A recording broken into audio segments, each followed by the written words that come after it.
हर हर महादेव। मेरे शिव के भक्तों, अब तक आपने मेरे द्वारा भगवान शिव के द्वारा सृष्टि की रचना किस प्रकार की गई, इसमें भगवान शिव के द्वारा धरा गया अर्धनारीश्वर रूप की कथा सुनी तथा सती जन्म तप तथा विवाह की कथा सुनी, सती द्वारा योग अग्नि में आत्मदाह की कथा सुनी और वीरभद्र का प्राकट्य और दक्ष यज्ञ की विध्वंस की कथा सुनी और देवताओं द्वारा भगवान शिव की प्रार्थना तथा भगवान शिव द्वारा दक्ष को क्षमादान की कथा सुनी। आज मैं आपको पार्वती जन्म तथा तप की कथा सुनाऊंगी। भगवती सती ने मरते समय श्री हरि से ये वरदान मांगा था, प्रभु मेरा जन्म कहीं भी हो किंतु मेरा भगवान शिव के चरणों में नित्य अनुराग बना रहे। इसीलिए दक्ष यज्ञ में शरीर त्याग करके उन्होंने हिमाचल के घर पार्वती रूप में जन्म लिया। उमा के जन्म लेते ही संपूर्ण सिद्धियों और संपत्तियों ने हिमालय को अपना घर बना लिया। मुनियों ने जहाँ तहाँ अपना आश्रम बना लिए। वृक्ष सदा पुष्प फल से युक्त हो गए तथा नदियों में पवित्र जल बहने लगे। सब जीवों ने अपना पारस्परिक वैर छोड़ दिया। ऐसा लगता था जैसे प्रकृति देवी ने अपनी स्वामिनी का स्वागत करने के लिए अपना हृदय खोलकर उनके चरणों में भेंट कर दिया हो। हिमवान तथा मैना के आनंद की कोई सीमा नहीं रही। नित्य नए नए मंगल उत्सव होने लगे। भगवती शिवा के जन्म का समाचार सुनकर देव ऋषि नारद उनके दर्शन के लिए हिमालय के घर पधारे। पर्वतराज ने अपने को धन्य माना तथा देव ऋषि का भरपूर स्वागत किया। अपनी कन्या का भविष्य जानने की इच्छा से उन्होंने अपनी कन्या से मुनि के चरणों में प्रणाम करवाया।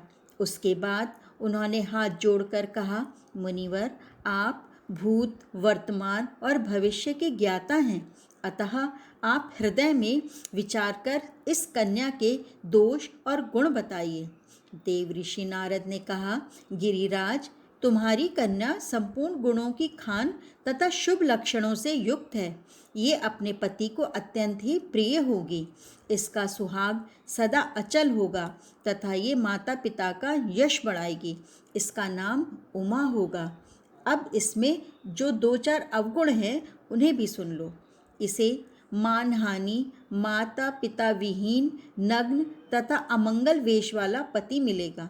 परंतु मैंने वर के जो दोष गिनाए हैं वे सभी शिव जी में हैं। अतः यदि उमा तपस्या करें और इसका विवाह शिव जी के साथ हो जाए तो ये अवगुण भी गुण हो जाएंगे, ऐसा मेरा विश्वास है। तुम्हारी कन्या के लिए शंभु जी को छोड़कर कोई उपयुक्त वर नहीं है। इसीलिए अपनी कन्या के कल्याण के लिए तुम इसे तप की शिक्षा दो। धीरे धीरे भगवती उमा किशोरावस्था को प्राप्त हो गईं और उनका शिव जी के प्रति अनुराग भी बढ़ता गया। एक दिन माता पिता का आदेश प्राप्त कर उमा भगवान शंकर को पति रूप में प्राप्त करने के लिए तप हेतु वन में चली गईं। पार्वती जी का सुकुमार शरीर यद्यपि तप के योग्य नहीं था, तथापि शिव चरणों का स्मरण करके वे घोर तप करने लगीं। उन्होंने समस्त भोगों को त्याग दिया। उस समय भगवती उमा साक्षात तपस्या ही प्रतीत हो रही थीं। भगवान शिव के चरणों में उनका नित्य नवीन अनुराग बढ़ने लगा। तप में वे इतनी तल्लीन हो गईं कि शरीर की सारी सुधि बिसर गई। उन्होंने 1000 वर्ष मूल और फल खाकर बिताया। कुछ दिन कठोर उपवास किया तथा कुछ दिन केवल जल और वायु का सेवन किया। 3000 वर्ष तक वे केवल सूखे बेल पत्र खाकर रहीं, फिर उसको भी छोड़ दिया, जिससे उनका एक नाम अपर्णा पड़ा। उनके नित्य प्रति बढ़ते हुए तप के प्रभाव से एक दिन आकाशवाणी हुई, हे गिरिराज कुमारी, तुम्हारा तप सफल हुआ। तुम्हें निश्चय ही भगवान शिव पति रूप में प्राप्त होंगे।